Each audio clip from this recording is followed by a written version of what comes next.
আগতে আমি মহিলা আত্মসহায়ক গোটৰ কাৰণে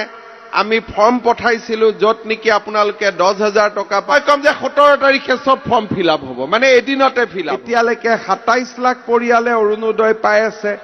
এইবাৰ আমি আৰু বঢ়াম অহাবাৰ বঢ়াম 26ত বঢ়াম এনেকে বঢ়ুৱাৰ লগত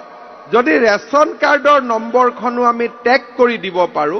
তেতিয়া এটা পৰিয়ালত দুটা নাপাব সকলোৱে পাব কোনো ধৰণৰ কাজিয়া পেছাল ভেজালি নাথাকিব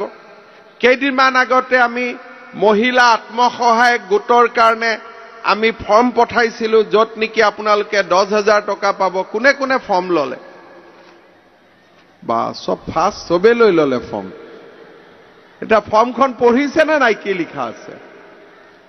আপোনালোকক যে মই দুটা গছ পুলি ৰুব দিছিলো পুলি দুটা জিয়াই আছে না নাই এইটো কক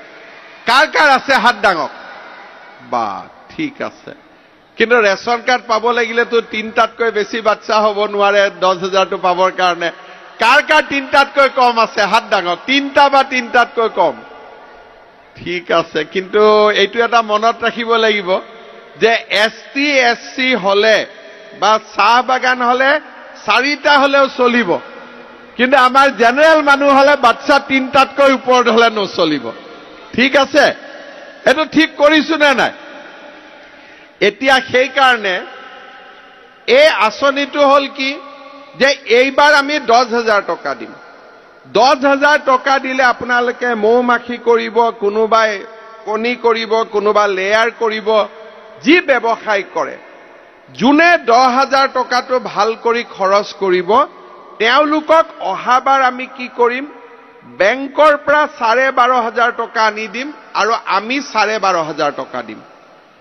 25,000 হল তাৰ 12,500 টকা ঘূৰাই দিব 12,500 টকা ঘূৰাই দিব নালাগে এতিয়া আমি এই যে মহিলাক পইচা দিব খুজিছো